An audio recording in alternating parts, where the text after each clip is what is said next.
Carlos Castaneda. Gli esseri inorganici, parte 3.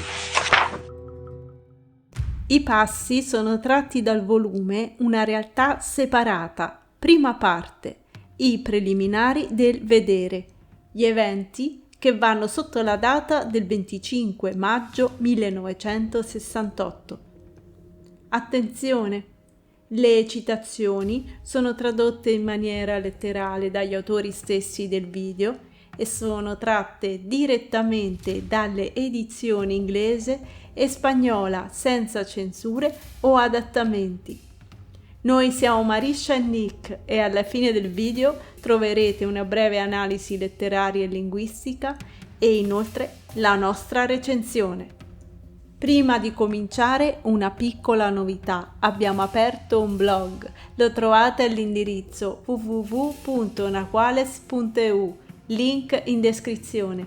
Gli articoli chiari e sintetici raccolgono i temi trattati nei nostri video YouTube insieme alle risposte alle vostre domande più frequenti e molto altro.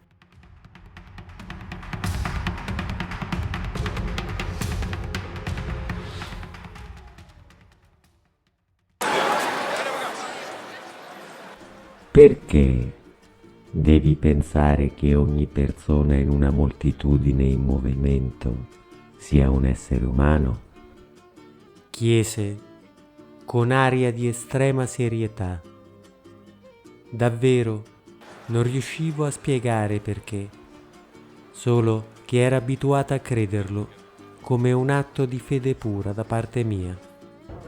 Don Juan continuò dicendo quanto gli piacesse osservare luoghi affollati con molta gente e come a volte vedeva una moltitudine di esseri che sembravano uova e, tra la massa di creature ovoidali, localizzava una che aveva tutte le apparenze di una persona.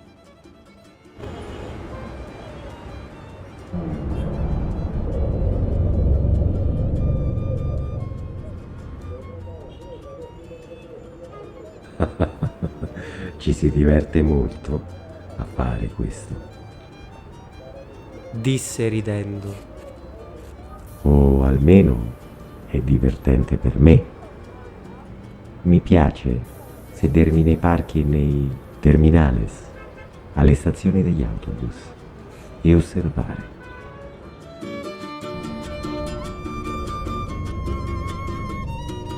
A volte localizzo subito un alleato, altre volte riesco a vedere solo gente vera. Una volta vidi 2 alleati seduti su un autobus, fianco a fianco.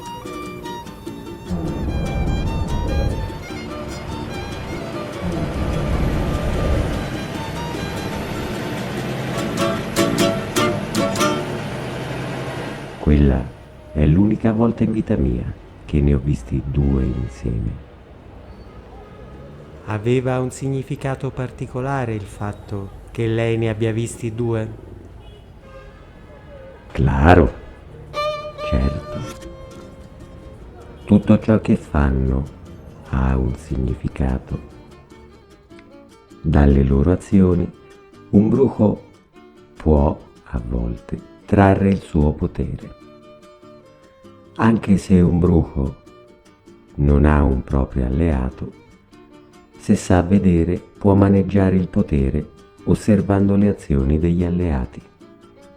Il mio benefattore mi insegnò a farlo e per anni, prima di avere il mio proprio alleato, cercavo alleati tra la folla e ogni volta che ne vedevo uno, quello mi insegnava qualcosa. Tu ne trovasti 3 insieme. Che magnifica lezione hai sprecato. Non disse altro, fino a che non finimmo di montare la trappola per conigli. Poi si voltò verso di me e disse all'improvviso, come se appena se ne fosse ricordato, che un'altra cosa importante degli alleati era che, se se ne trovavano 2 insieme, erano sempre 2 della stessa classe. I 2 alleati che lui vide erano 2 uomini, disse, e, poiché io avevo visto 2 uomini e una donna, concluse che la mia esperienza era ancora più insolita. Gli chiesi se gli alleati potevano fingersi bambini, se i bambini potevano essere dello stesso sesso o di sesso diverso, se gli alleati fingevano persone di razze diverse, se potevano simulare una famiglia composta da un uomo, donna e figlio, e infine gli chiesi se aveva mai visto un alleato guidare un'auto o un autobus. Don Juan non rispose affatto.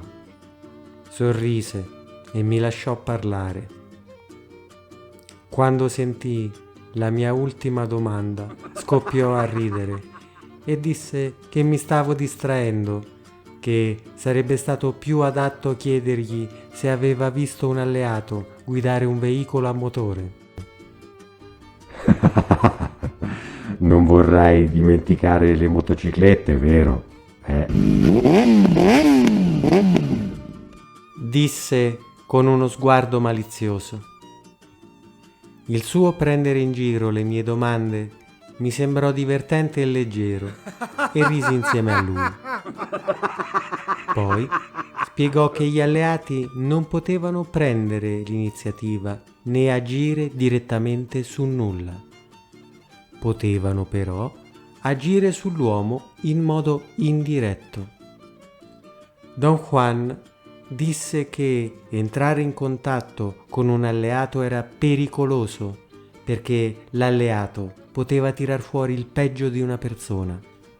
L'apprendistato era lungo e arduo, disse, perché bisognava ridurre al minimo tutto ciò che era superfluo nella propria vita, al fine di sopportare l'impatto di un tale incontro.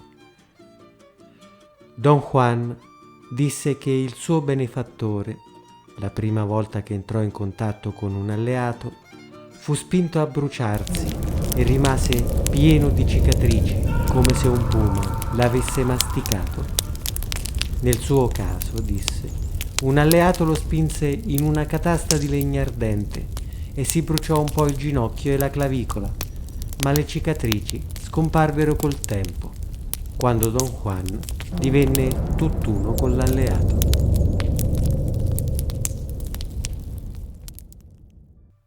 Salve guerrieri, sono Marissa. Mi affretto a chiarire che questo ultimo paragrafo potrebbe essere frainteso, perciò spiegherò a grandi linee cosa si intende per Don Juan divenne tutt'uno con l'alleato o quando Don Juan se hizo uno con el aliado. Prima di iniziare una precisazione. Una pratica di questo genere non è rivolta a persone senza esperienza. Don Juan dice in tal proposito: l'apprendistato era lungo e arduo, disse, perché bisognava ridurre al minimo tutto ciò che era superfluo.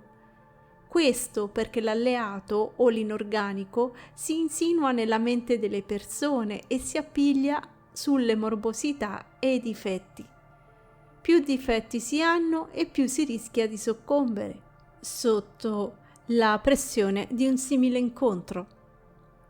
Questo lo dico perché ci sono molte persone che si rivolgono a noi incerte riguardo questo tipo di sciamanesimo, questo sistema di conoscenza del lignaggio di Don Juan, e non sono disposte a cambiare se stesse, non ancora perlomeno. In questi casi sconsigliamo eventuali esperimenti. Nel volume El fuego interno o interior, nell'edizione italiana tradotto come Il fuoco dal profondo, capitolo 6, si spiega che gli inorganici non sono tutti compatibili con l'uomo, solo pochi. Solo alcuni inorganici sono utili ad unirsi con le fibre di uno stregone. Il discorso è più ampio, delicato e lo tratteremo nel prossimo video, ma qui deve essere chiaro che nella maniera corretta l'inorganico ha uno scambio equo con uno stregone e che, come Don Juan ha detto nel testo appena citato, sono forze, né buone né cattive, solo forze a cui uno stregone apprende a mettere le redini. Questo modo di dire indica l'azione che si fa con i cavalli quando si domano. In parole semplici, lo stregone prende il controllo dell'inorganico e come si fa con il cavallo e lo si conduce dove si vuole. Ora, a nessuno verrebbe in mente di dire quanto è meschino l'uomo perché si serve del cavallo per farsi portare dove vuole. Ma ci sono alcuni che potrebbero protestare dicendo che Don Juan era un parassitato o che Carlos era un parassitato. Ma la verità è un'altra. In realtà quelli che dovrebbero protestare di essere parassitati dovrebbero essere gli inorganici o i cavalli.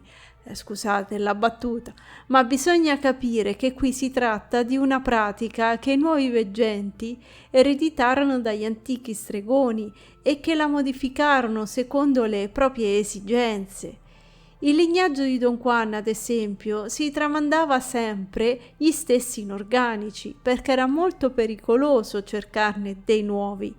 Non è una pratica rivolta a tutti, non era adatta nemmeno per tutti gli stregoni, nel senso che non tutti gli stregoni affrontavano la prova di misurarsi con un alleato per domarlo. Era molto rischioso e si poteva morire nel tentativo. Per esempio, l'inorganico può fare pressione sulla volontà della persona, cioè una fessura che si trova sull'addome e aprirla. Gli stregoni che se ne sono andati dal mondo, come Don Juan, lasciarono andare i propri alleati e questi, in teoria, spettavano ai loro eredi, se erano in grado di domarli. Chiudo chiedendovi se qualcuno di voi ha fatto l'esperienza di riuscire ad individuare tra la gente comune qualcuno che non era una persona, ma un inorganico.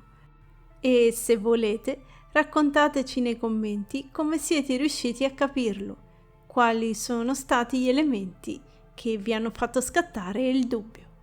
Ringrazio tutti, in particolare chi ci dà fiducia abbonandosi al canale.